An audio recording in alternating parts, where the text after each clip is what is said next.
know that I've been struggling a bit with the reading comp section, and it's just consistently been the weakest area. And I know that I do get most of the questions, if not all, right. If I just do like a blind review, then I would. So I'm just sort of struggling with, am I wasting too much time taking notes? Am I not spending enough time on the questions? Or like, am I not grasping what the passage is about when I'm reading it under the time constraint?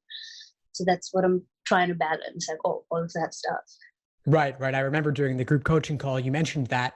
And I had this idea for you about what if you could find some middle ground where you weren't taking as many notes as you do right now, but you develop a system where you're taking enough notes to help you recall and feel like you have a good handle on the situation. Okay, so how would you suggest I do that? Well, ultimately, you'll have to adapt any note-taking system to your own situation, whatever makes you feel most comfortable adapting the material in the passage.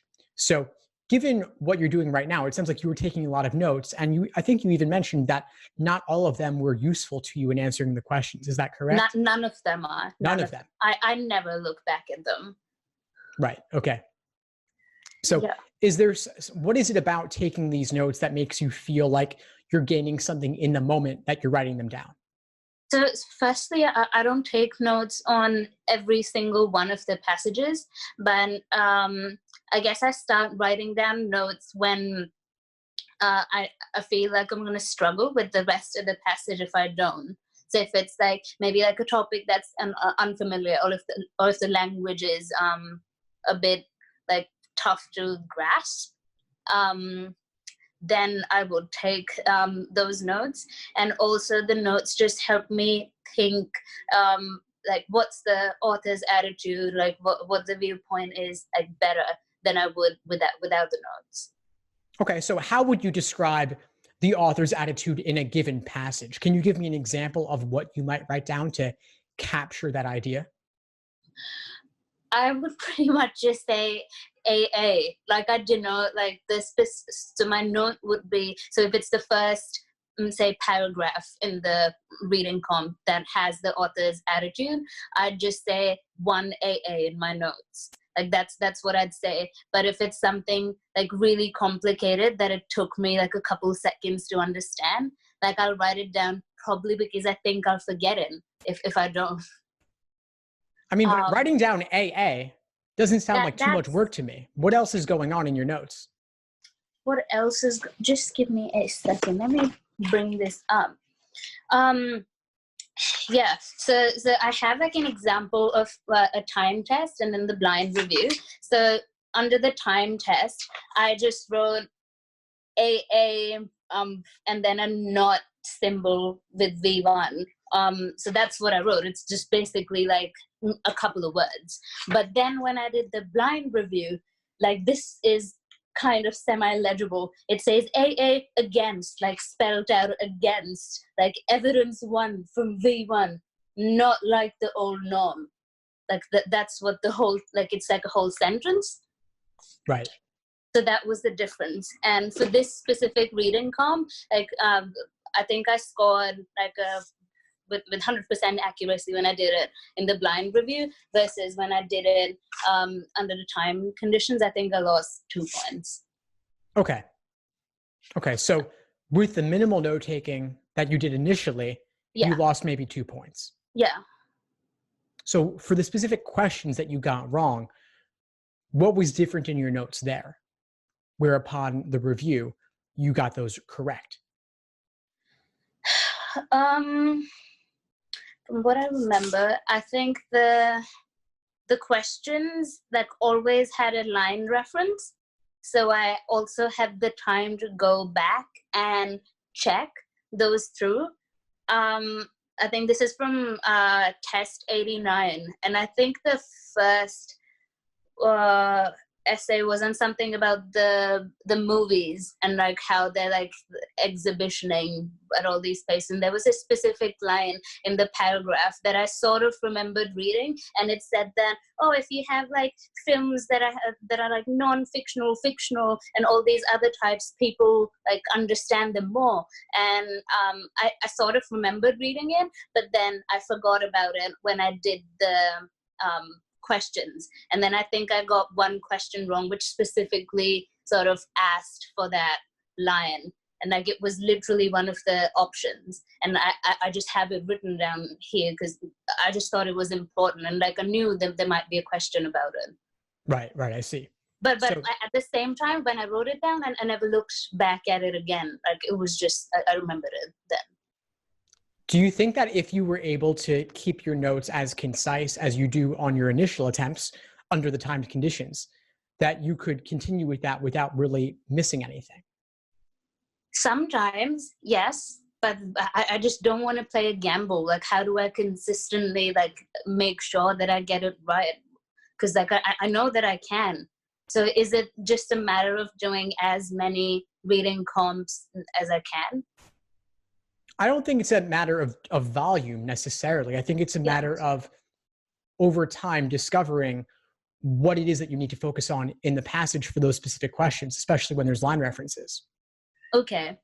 Like I feel like if I write down notes for like passages that I'm uncomfortable with, like it just takes away time from the tougher passages.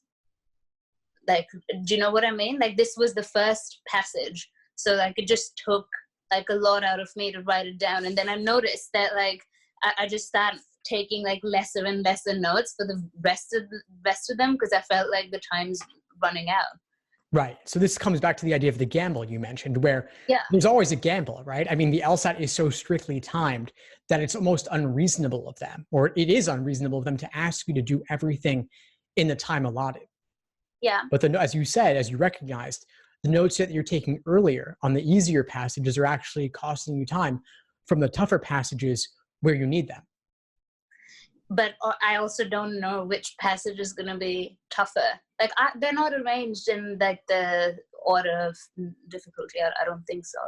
Not a strict order of difficulty, no. But I think it's typically the case that the first passage will not be the toughest, and the fourth will not be the easiest. And upon a quick glance of the passage, you could probably get a sense of how complex it is, especially if your level of comfort with the topic or the vocabulary used is greater or lesser. Sure. Do you feel if I just like read more actively, like it's gonna help, and not just reading for the Lsat, but I mean like reading like books outside the Lsat? Is that gonna benefit? Yes, it will definitely benefit, but the question is the time investment involved. So when are you taking the Lsat? I hope in March, end of March. Right, so that's about a month and a half from now. Mm-hmm. I mean, at this point, I would say you want to focus on simply actual Lsat material and nothing more. If you were taking it a year from now, then sure, I would say read all those other outside sources of complex material. But Lsat passages are enough for you for the next month and a half. You don't need to go beyond them. Okay. And that's okay. And the other thing is that sometimes like the score fluctuates, and I feel like the most fluctuation comes from the fact that I'm not scoring well in the reading comp. And I've also noticed that the better I get at the reading comp, like I also get better at the logical reasoning. So do you just think I should maybe like give up on like improving the reading comp and just make sure that I near perfect all the other sections? I would never suggest that you give up on anything. Yeah. But no, I'm not, I mean like not stop practicing it, but like it's just that I just don't see much improvement. And like some days I just see them it's perfect, and then some days like I haven't even changed anything and everything goes downhill. I think there is still experimentation and work to do for you on reading comprehension in terms of finding a balance with the note taking, where you could take a little bit fewer notes on the first passage and save more time to even things out with the later passages. So can you find an average of what the level of note-taking is right for you to process the information? And for many people, I would say, don't write down anything at all, or keep it really, really minimal. But I also recognize that different people process information differently. I mean, some people, their books are full of highlights and no underlines, right? And I imagine you're falling into that category, perhaps. Yeah. And other folks keep their books pristine. Yeah. Others will put little tags and post-its on them. Others will keep everything in a journal. Everybody's different. So I don't want to tell you to radically alter your reading comprehension approach at this point in your life with the LSAT a month and a half away. I think I just want you to moderate it a little bit so that passage 1 doesn't have all the notes and passage 4 has hardly anything, because passage 4 probably needs the notes more than passage 1 does. Just like you wouldn't take notes for like Clifford the Big Red Dog book, but you would take notes for quantum physics, right? Yeah. Okay. So should I be always doing time passages from now to the LSAT? Because I feel like I can score well when there's no timer ticking. So is that what's going to help me if like every single one of those things is timed?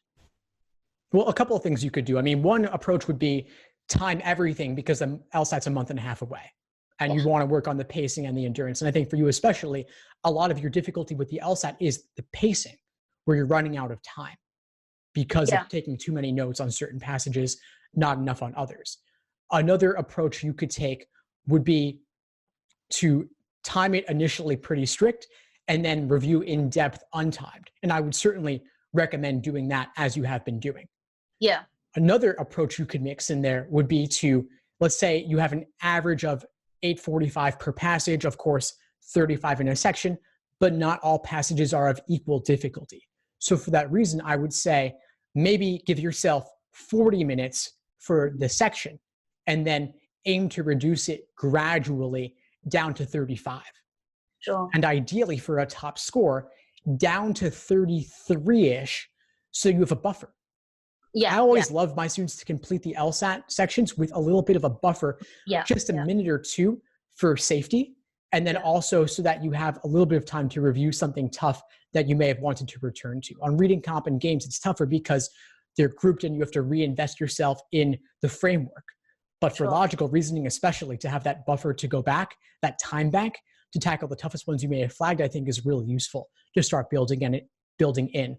And in this final 6 weeks or so, I think that's where you want to be thinking about things like the pacing, the endurance, how you allocate your time over the course of the section. Because at this point, I think you already have a pretty good foundation in the ins and outs of the LSAT, the various question types and such. So for you, I think pacing is really key right now.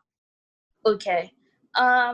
Like another thing that I've been following was like the plans that you had, and I got one of those, and then like I'm doing that, but I don't know like how beneficial it is, because like if I'm not doing like a full test someday, like I'll be doing enough questions to like have like the full test, and I've just stopped, like I've just given up on like just focusing on like one section a day, because I just go into panic. Like I have to do some questions from every section every day. Maybe I'll focus more on one day, but then I'll do it. So like what would you suggest I should be studying? Like what should my study plan be like from now till the LSAT? Well, I certainly want you to devote extra time to reading comprehension, since that's been the focus lately, and that's been a weak area that you've noted lately. So I want you to mix that in more often than otherwise, perhaps. I would say once you have the foundation, at this point, it's about timed exams, timed sections, and review. So my rule for this is typically maximum 2 timed tests per week and minimum 2 hours of review per test. Given what you said about feeling uncomfortable leaving out a section each day, let's think about it for a minute. Because if you've got 2 timed exams and you're reviewing each one in depth, that already eats up a good chunk of your week. On the days that you're reviewing, you are still looking at games, reasoning, and reading comp as you review them, unless you got perfect on any one of those sections. And if you also felt like all of them went perfectly efficiently, because even if you got everything right, maybe you could have done something better. And you might want to look at that too if you noted having special trouble with that. The other thing is, you might, on the days that you're not doing timed exams, and if you're also not reviewing, you could either take the day off, and I really want you to take some days off here and there, at least one per week so you don't burn out. Yeah. And then if you're not taking the day off, you could do a timed section or two. Now, if you're doing only one or two, that means you're inevitably leaving out one section. It's okay. You're not going to forget everything in one day. Yeah, I know. I know. Okay. So try to see what that's like. I don't want you to do 2 timed exams and then another day with 3 sections, because that's still pretty close to a full exam. So, okay. So from now to the LSAT, I don't have any work. I just don't have anything else. So this is LSAT full time. And so would you still say 2 exams? Because I've felt like even doing 3 in a week and then spending like the next whole day just focusing on, you know, the mistakes I made, like has been okay. Like, is that too much? Everyone's different. I'm not going to say that it's not okay for you, that it's too much for you, but I would want you to be really careful about measuring your energy level around this, and that you're not getting fatigued, that you're not getting burnt out, because studying full time for the next 6 weeks, 3 exams a week, that's 18 exams plus reviewing all 18. And you're really doing more than 18 exams worth of material if you're doing 5 section exams. Yeah. It's a lot. So I would ask you, what are you going to get out of 3 exams that you're not going to get out of 2 exams? Pushing it just a little bit more with that extra exam also gives you a ton of extra material to have to review. And you also may want to work on weak areas. You may want to work more on drilling reading comprehension, as we discussed. Yeah. Figuring out pacing there. So maybe instead of doing a 3rd exam, doing a timed reading comp section or 2 and reviewing that might be more useful, because you could go deeper on it than if you have such a large volume of material to review. And then you also want to take time to get outdoors a bit. You want to deal with things like sleep, diet, exercise, relaxation, mindfulness, socializing. Things of that nature are really important too, that to help you be at 100%. Okay. Just one more thing with how I'm doing the full length tests. I'll make the experimental section like the section that I'm like struggling with the most. So like if I'm struggling with reading comp, like the past few tests that I've done, the ones where I put in an extra reading comp in. So like that's what I meant, that I just try to focus more on my weak area and still get like all the sections in. Like is that enough, or like is that not enough? It sounds like to me like you've got plenty of material that you're working on already. Yeah. Yeah. I'm just trying to do everything I can. And also I want to know if I should even look at the tests that are in the 20s or the 30s or the 40s, because I noticed that obviously they're easier, but at the same time, if I go through like the 60 to 80 set that quick, I might not have enough to do like the week before the test or something. Yeah, I would definitely want you to budget it out so that you're doing more recent stuff closer to test day. With 6 weeks remaining, I don't think that you need to go back to the 20s, 30s, 40s. Yeah. But if you want to work on games, for example, there's a lot of tough, weird curveball games in the older exams, even going back to the first 10. So you might want to handpick the tough games just to review those, so that you can experience being thrown for a loop and have a handle on how to handle that if it comes up on test day. Yeah, I've noticed there's been like a weird game in like the recent tests. Like there's always one. So you have a list on your blog which has all the hard games. Like, is that what you'd suggest I do to get a grasp of like something that's odd or different? I would, yeah. And that's one of those things you can mix in along with working on reading comp pacing, rather than simply adding in yet another timed exam each week. I think you get more value out of focusing on weak areas and then really tough problems. Okay. Do you think it's still like beneficial for me to like work with a tutor? Because you suggested like one of your tutors, and then I did like reach out and I did do a couple sessions. Like it was helpful, but like I'm not sure if anyone can help me right now apart from like me just doing things. Like, is there anything that like can a tutor add value at this stage? They certainly can. I mean, they help you see your own blind spots, because you can't see your own. So having an outside perspective really helps. Having someone to talk through difficult problems with can really help. So if there are certain things that you just can't crack, that you can't resolve, things that are keeping you up at night, then saving a running list of them and then going over them with someone could be really helpful. So yeah, just an hour here, an hour there. Why not? Okay. But like that's the thing. There's nothing that's like I just can never do. Like I can always do them. Like if not today, I'll like do it tomorrow after like a good night's sleep and I'll get it. So like I'm at that stage. Like what do I do? Then it sounds like the things that we've been talking through today, I mean, that's what you need, the kinds of conversations you need to be having. And that's what the group coaching is for inside the course, like we've been having. Yeah. So keep attending sessions, keep attending the classes, bring your questions, and we'll talk through them together. Okay, great. Okay. Yeah.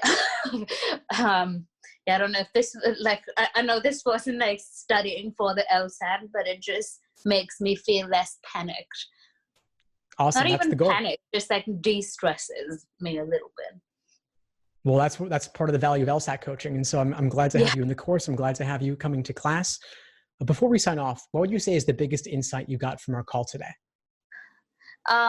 Not to do 3 tests and probably focus more on the weaker areas instead of doing too many time tests, and making sure that I have the most recent tests left for the week before the actual Lsat. Awesome. Great. Well, please keep in touch, and I'll see you in class soon. Yeah. Okay. Thank you so much. Thanks for tuning into the show. Please subscribe if you haven't done so already to be notified of new episodes as I release them. And feel free to reach out if you need anything at all as you move forward with your prep. I'm happy to help however I can. In the meantime, I'll wish you all the best and take care.